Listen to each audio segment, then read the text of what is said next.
इसके साथ आगे बढ़ते हैं, नजर डालेंगे इस वक्त की अगली अपडेट पर। खबर आपको बता रहे हैं सीधा देहरादून से। हरिद्वार अर्धकुंभ की तैयारी शुरू हो चुकी है और इन सब के बीच में जैसा कि हम जानते हैं कि अर्धकुंभ बृहद आयोजन होने जा रहा है, उसको लेकर तैयारियां चल रही हैं। लगातार तैयारियां जो हैं जारी हैं अर्धकुंभ को लेकर। इन सब के बीच में हम देख रहे हैं जहां एक तरफ कुछ प्राथमिकताएं भी हैं राज्य सरकार की, जिन्हें प्रमुखता से आगे बढ़ाया जा रहा है, लेकिन इन सब के बीच में हम ये भी देख रहे हैं कि कहीं ना कहीं इस पर बयानबाजी भी हो रही है। ये बाहरियों को लेकर और गैर हिंदुओं को लेकर तमाम तरह की चीज़ें भी निकल कर खैर सामने आ रही है, लेकिन इन सब के बीच में स्थानीय प्रशासन और राज्य सरकार पूरी गंभीरता के साथ और बृहद स्तर पर पूरी तेजी के साथ तैयारियों में जुटा हुआ है ताकि अर्धकुंभ को सफल और सुविधाजनक और सुयोग बनाया जा सके। हमारे सहयोगी सोनू इस वक्त हमारे साथ जुड़े हुए हैं। क्या कुछ अपडेट सोनू हम देख रहे हैं बीते लगातार कई महीनों से तैयारियां चल रही है अर्धकुंभ को लेकर, क्या कुछ स्पेशल अपडेट इस वक्त से अर्धकुंभ से जुड़ी हुई? देखिए अभिषेक, अलग अलग स्तर पर तैयारी की जा रही है। इसमें लेटेस्ट अपडेट यही है कि जल्द ही शासन स्तर पर जो ग्राउंड जीरो पर कार्य किए जा रहे हैं अलग अलग स्वरूप वाले, उनकी मॉनिटरिंग शुरू करने जा रहा है, क्योंकि मुख्यमंत्री की अध्यक्षता में भी 3 बैठकें इसमें समीक्षा के रूप में हो चुकी हैं और जो स्नान की तिथि है वो भी घोषित की जा चुकी है।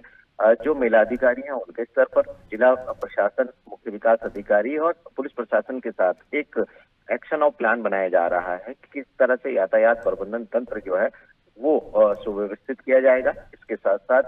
जो भीड़ का प्रबंधन तंत्र है उसमें कैसे एआई जैसी आधुनिक तकनीक का उपयोग किया जाएगा। बसों से, ट्रेन से हरिद्वार में हर की पौड़ी पर गंगा स्नान करने वाले तीर्थयात्रियों को सुविधाओं का सामना न करना पड़े, इस पर विशेष रूप से फोकस होगा। और साथ ही साथ जो है वो इस बात पर भी फोकस होगा कि जो बाहरी क्षेत्र के लोग हैं,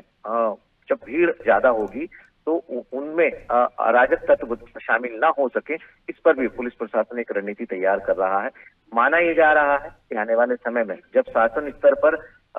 जो मॉनिटरिंग है वो शुरू हो जाएगी प्रत्येक दिन की, तो निश्चित तौर पर जो व्यवस्थाएं हैं उनको व्यवस्थित किया जाएगा। सरकार का, जिला प्रशासन का, महिला प्रशासन का यही उद्देश्य है कि जो यहाँ पर आयोजित होने वाला अर्धकुंभ है इसका आयोजन सफल हो, इसका आयोजन भव्य और दिव्य हो और खास तौर पर जो व्यवस्थाएं हैं वो चाक चौबंद रहे। अब ऐसे में ये देखना होगा कि जो समय निर्धारित किया गया है साल 2027 में हरिद्वार में अर्धकुंभ आयोजित होने वाला है, इस समय सीमा में इस समय से पहले ही सारी व्यवस्थाएं सुनिश्चित हो पाएंगी या फिर जो कार्य किए जा रहे हैं इसकी रफ्तार बढ़ाए जाने की और ज्यादा आवश्यकता है? निश्चित रूप से, लेकिन सोनू ये भी देखने को मिल रहा है कि इस मामले को लेकर काफी राजनीति भी कहीं ना कहीं देखने को मिल रही है और जिस तरह की बयानबाजी हो रही है,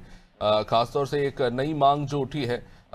कुछ हिंदू संगठनों के द्वारा उठाई गई है कि बाहरी लोगों को और खासतौर से गैर हिंदुओं के प्रवेश पर विशेष इंतजाम किए जाए, इन पर रोक लगाई जाए, तो कहीं ना कहीं ऐसा लग रहा है कि इस मामले में दबाव बनाने की कोशिश हो रही है राज्य सरकार पर। किस तरह की स्थिति है इस मामले को लेकर?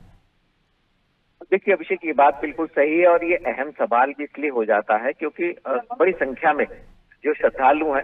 वो पतित पावनी मां गंगा की निर्मल धारा में आज तक डुबकी लगाने के लिए पहुंचते हैं। एक और जहां श्रद्धालु के रूप में राज्य सरकार पुष्प वर्षा कर इनका स्वागत करती है और सफल आयोजन के प्रयास करती है, तो वहीं अब कुछ जो हिंदू संगठन है उनके स्तर से इस आवाज को भी बुलंद किया जा रहा है कि जो गैर हिंदू हैं उनका मेला क्षेत्र में आवाजाही प्रतिबंध की जाए। अब ये प्रतिबंध लगाए जाने को लेकर के गंगा सभा के स्तर से भी मांग की गई है और कुछ अन्य संगठनों के माध्यम से भी इस आवाज को बुलंद किया जा रहा है। अब ये देखना होगा कि जब तक मेला खासतौर से अर्धकुंभ शुरू होगा, पहले स्नान से पहले तक क्या सरकार इस पर क्या निर्णय लेती है, वाकई क्या इस तरह से सरकार गैर हिंदुओं को वर्जित करेगी या फिर उनकी आवाजाही जो है वो रहेगी। और खास तौर से सुरक्षा के लिहाज से सरकार ने एक नहीं बल्कि 3 अलग अलग स्तर पर पैरामीटर तैयार किए हैं और एक्शन ऑफ प्लान जो है वो पुलिस के आला अधिकारी तैयार करने की कवायद में जुटे हुए हैं। तो देखना होगा जिस तरह से ये आवाज बुलंद की जा रही है कई सामाजिक संगठनों के माध्यम से, उनके स्तर से, सरकार इसको कितना स्वीकार करेगी। अभिषेक, सोनू बन रही हमारे साथ। तो